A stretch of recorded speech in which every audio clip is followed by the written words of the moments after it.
Can a workplace be so toxic that it could drive an employee to die by suicide?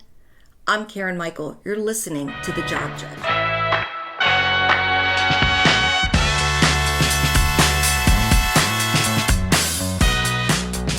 There are a lot of toxic workplaces. And you know what causes toxic workplaces? Toxic people. People who engage in abusive behavior. And they know exactly what they're doing. I promise you, I investigate people like this all the time. Now, a couple preliminary things. First of all, nothing I'm talking about today is legal advice. It's just general guidance and information. I also don't represent individuals. So if you're in a toxic workplace and you need some advice from somebody, I'm not the person to give that to you. Find a lawyer in your state who can help you. Just type plaintiff lawyer, employment in your state, and reach out to that person and see if they can help you, or try to work it through your own organization. But I don't represent individuals, so I can't help you. And finally, what we're talking about, especially on today's workplace, it can be triggering. It can be very traumatic. So I do want to give a trigger warning because we are going to be talking about something very difficult. So let's talk about toxic workplaces. I'm invited into organizations all the time to determine what is going on when there are complaints of abusive behavior, toxic environment, yelling, humiliation, berating, whatever it is. And I have this little special formula that I have to uncover the workplace bully. I call it Colonel Sanders' recipe for chicken. It's a very proprietary way that I go in and listen to people and find out what's actually happening.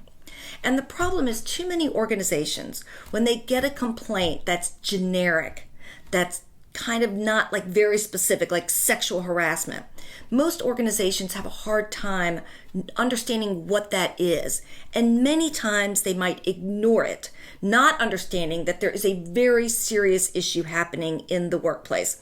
I remember years ago, I was involved in a matter where a woman was investigated for her very abusive behavior. HR, unfortunately, in that case, did a terrible job. And they basically concluded the investigation and said she could work on communication. A new person starts in the organization a few months later and is like, what's going on around here? And he goes straight to the top. And that prompts another investigation where the exact same information was uncovered, but there was a different decision maker. Because something we know about toxic people, call them bullies, is that they're incredibly manipulative. And what they do is they manipulate not just their management chain, but they also do a terrific job of manipulating human resources. So if I'm a bully and I'm about to target another person for abuse, I do something very masterful. I'll go to HR, my buddies in HR, and I'll say, Sally, I don't know, things have changed with her. I don't know if she's going to be working out. I just wanted to give you a heads up that something might not be working out with her. So by the time I've engaged in my abuse for a year, and Sally finally goes to HR to report the abuse, HR is like, she must be holding you accountable for your performance, and therefore that's why you're coming to us.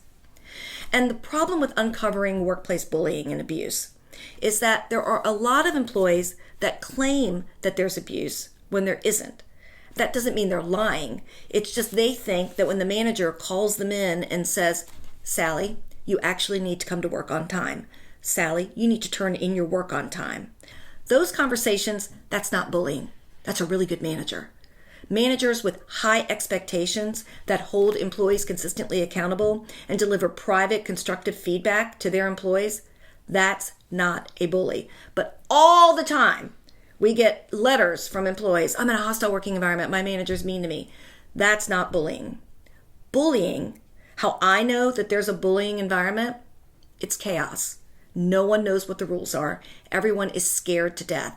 And if I can get to the target of that bullying, and I can listen to that person's story and just observe that person, I know that there is a bully. I do this workplace training on all sorts of things, including how to conduct an investigation. And one of the things I like to do is to find out if there's somebody in the group that has been bullied so that I can do an authentic conversation with that person. Recently, I did one of these trainings, and a woman told me that 3 years ago when she worked at this organization, she was bullied by her supervisor. I said, well, can I demonstrate an interview in front of all these other people? And I'm going to interview you about that experience, and I want you to just be honest, because it's got to be an authentic conversation. Doing fake role play, it never works. So I start to interview her using my Colonel Sanders recipe for chicken methodology of uncovering whether or not somebody's actually bullied. And 5 minutes in, her entire demeanor changed. She starts to shake. Her voice gets cracked.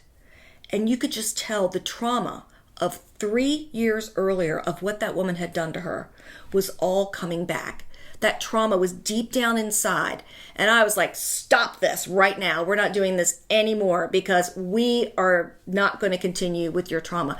But it reminded me how deeply this kind of behavior affects other people. Workplace bullying affects people to their core.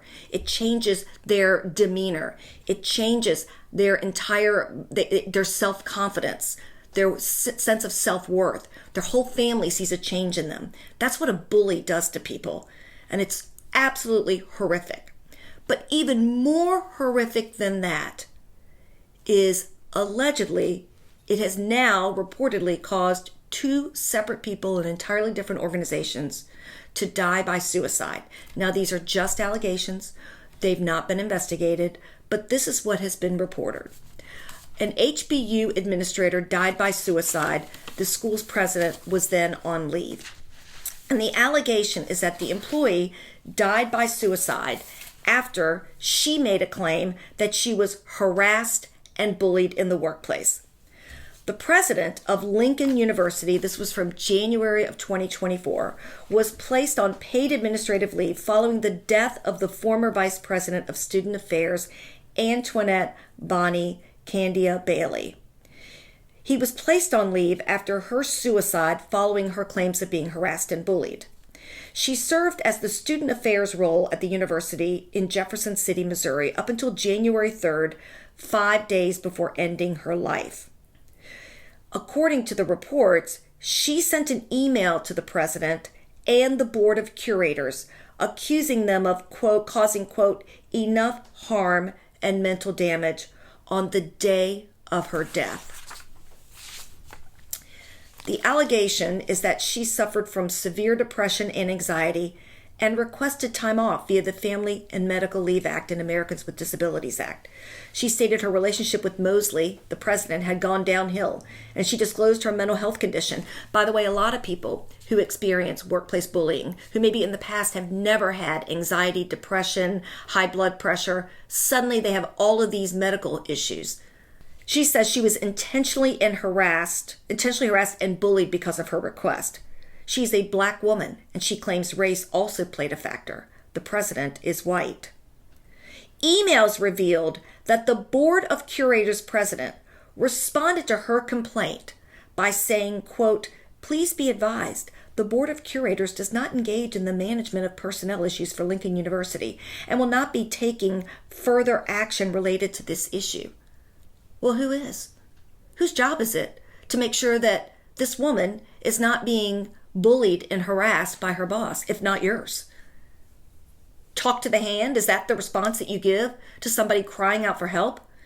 Whose job is it? I mean, if it's not your job, find somebody else, hire an investigator, do something. But the talk to the hand approach, that apparently isn't working. She also wrote that she asked for help following a poor evaluation, but mostly ignored her email request and danced around the topic when she made her request face to face. Her final email to him said in part, quote, Roseanne can speak with my family from the administration. You are not to have any contact. You've caused enough harm and mental damage. A close friend of hers told this outlet that she noticed a change after the employee was hired in May of 2023. She says, I was literally just with her at homecoming. And she was like, yeah, I'm just trying to make it through. Her whole demeanor had changed. Yes, she was still smiling, but you could tell that something was off. Something was different. According to USA Today, she was recently let go from the university, and they claimed that she had been terminated, and then she died by suicide. Did she not mean enough to warrant at least consideration of her concerns? Is it possible that she was being bullied and harassed by her boss? Wouldn't we want to find that out? How many times in your organization, and I hear it all the time from employees, that employers have been on notice multiple times about this one person who goes from person to person to person. And by the way, I'll give you a little secret into my secret sauce. One of the things that I look at to determine if there's a workplace bully is whether or not the workplace bully has a target at all times, either multiple or one target. But you know what that bully also always has? A sidekick. That person that enables the bully to do all of the bullying. And the sidekick might not even realize that they're the sidekick. But what I want to tell the sidekick is this. Sidekick today, target tomorrow. I promise it's coming around to you. That just happened in an investigation I did recently. I interviewed this woman. She was the sidekick. There were some other issues that I was looking into. So a month later, I interviewed her again. Guess what was happening? He was already starting to turn on her. It was already coming around to her. Unfortunately, there's another case of a woman who allegedly has died by suicide following an abusive work environment. And this just happened in February of 2024. The article is Toxic Workplace Leads to Employee Suicide at LA County Department of Public Health. The article says, last Thursday, the LA County environmental health specialist Heather Hughes took her own life by jumping off the top of an 18-story building in which the environmental health division is housed.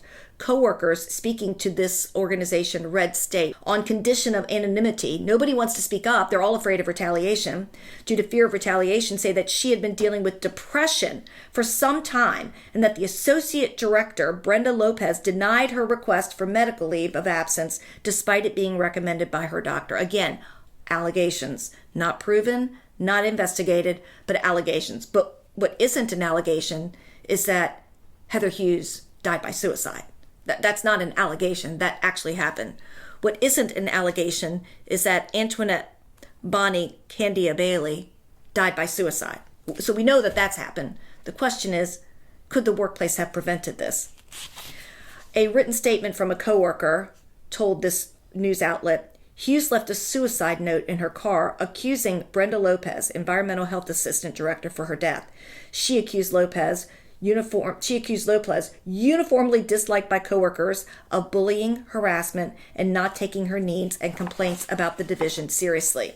There was somebody that went to Reddit to talk about what was happening in the organization. And this person said, for the last 3 to 5 years, our workplace, the Los Angeles County environment, has become an extremely toxic place because of management. My colleague just couldn't stand it anymore and sadly took her own life. She was struggling, like we all are in this department. And you might think, well, who takes their job that seriously, that they would care that much? You know, we hear about quiet quitting and people wanting lazy girl jobs, and who cares about their job? A whole lot of us care about our jobs.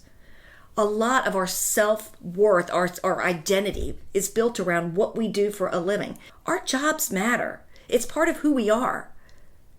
And when these kinds of things are happening in a workplace, it eats away at people. According to the reports, all of this had been going on for a long time. And what really burns me up is the denial of a morale problem. In January 2023, there was a staff call in which this one leader denied any morale problems despite the division operating at a 50% vacancy rate. 50% vacancy rate. That means the employees are having to literally work twice as hard. These are inspectors that go into businesses to make sure your food is safe to eat, and you're at a 50% vacancy rate. The union then conducted an employee survey and presented the results, which were overwhelmingly negative to management. A few of the comments, quote, "My life and the life of my chief is absolutely miserable by idiots, morons, buffoons, and sadistic dictators in management. I hate management with all my heart and soul." Well, Karen, that's just a disgruntled employee. You can't. Everybody's so disgruntled. You know what's interesting when I go into organizations? I can go into an organization where literally it's manufacturing, they're hot and sweaty. I think, God, these people, do they like this job?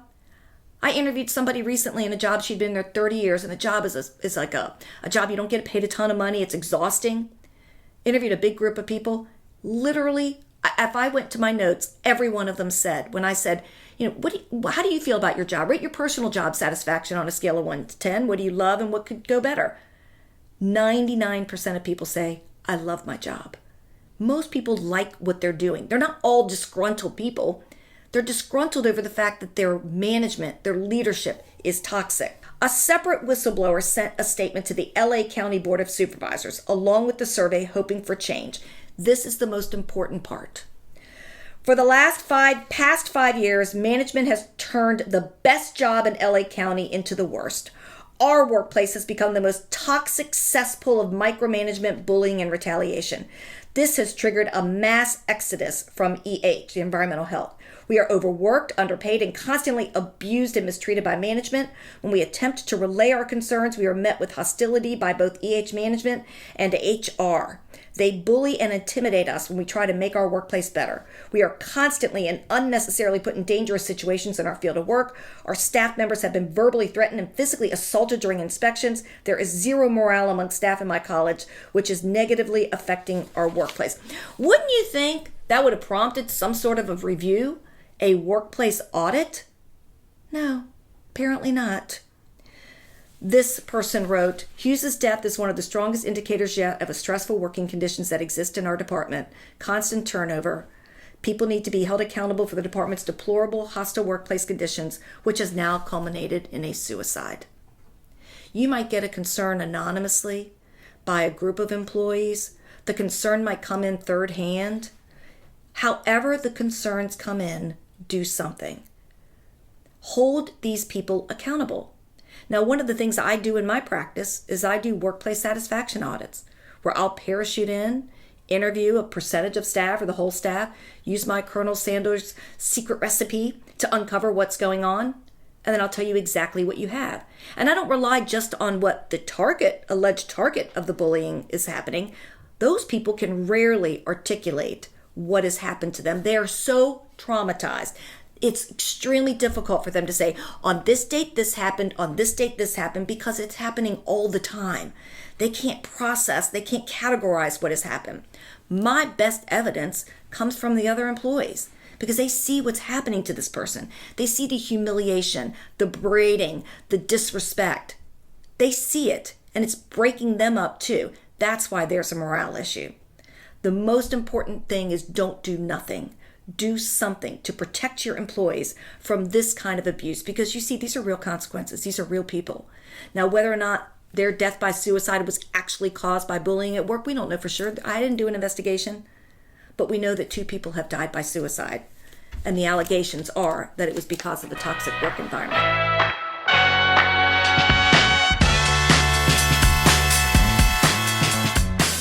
After we filmed our episode of The Job Judge, there's an update from Lincoln University. I wanted to share the update. On March 21st, 2024, the university announced that it had the results of an investigation that it conducted into the death of Dr. Candia Bailey. And the university commissioned a law firm to conduct an investigation. And the university published its conclusions to that investigation. According to this report and from Lincoln University, they announced that President John Mosley had volunteered to be placed on paid administrative leave while the review was conducted. I'm not sure why he had to volunteer to do that and they didn't just do it on their own. And I'm a big fan of workplace investigations. I'm a workplace investigator. I really don't like to second guess workplace investigations. And the person who did this investigation is a lawyer, a very established lawyer, very competent lawyer, but I'm not really sure he's an expert in workplace bullying. And so I'm not really convinced that this investigation report has all of the information that it needs to have. The report from Lincoln University says, during this exhaustive independent investigation, no evidence was found that Dr. Mosley bullied Dr. Candia Bailey.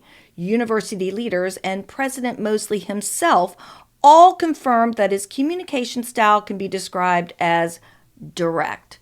I hear that all the time from bullies. I'm just a direct and straightforward person. But none of the witnesses interpreted his style of communication as bullying. Well, she did. Who cares what they think? She thought it was. And all stated they had never personally felt bullied by President Mosley. Okay, well, she did, but she's not here to speak about her experience because she died by suicide. Based on this report, it says, we are confident that President Mosley has not and does not engage in bullying or harassment of Lincoln University employees. It is unfathomable that you can render that conclusion without talking to the very person that in a 12-page letter said she was bullied and then died by suicide. The other thing that this report talks about is her request for leave. And the report says the investigators also found the university did not fail to accommodate under the Americans with Disabilities Act, that Dr. Candia Bailey was not eligible for leave under the Family Medical Leave Act due to her being employed for less than 1 year, but that the university responded appropriately to requests for accommodation by, among other things, allowing remote work and the use of accrued leave. Dear Lincoln University, under the Americans with Disabilities Act, unpaid leave can be a reasonable accommodation. And for not just a couple weeks, it can be for an extended period of time. So the fact that she was not eligible for the Family Medical Leave Act has absolutely no relevance whatsoever to this discussion, because under the Americans with Disabilities Act, unpaid leave can be a reasonable accommodation. The report also talks about how the investigation did find that some workplace stress existed, leading to strained relationships among and between university employees, including those in senior leadership positions. Those concerns have been largely addressed, and the board will be working with President Mosley on improvements to staff operations and increased training and resources. Basically, they found it's a toxic workplace, and now they're going to try to fix it. So I am not at all convinced that this somehow absolves the president of that university of the allegations of workplace bullying. And I also am a bit surprised that he has returned to his job. And as you can imagine, there has been a bit of an outcry from Lincoln University staff and students over this report, questioning it. And I do too. I question it too, because I know workplace bullies, and I've interviewed people who have been bullied at work. And Dr. Candia Bailey had all the signs. So unless you can actually talk to her, because one of the things they said is, well, the emails didn't show there was bullying. The text didn't show there was bullying. They never do. Out of context, no good bully sends a text or an email that's abusive. They know better. They don't do it like that. So that's the update on the Lincoln University situation.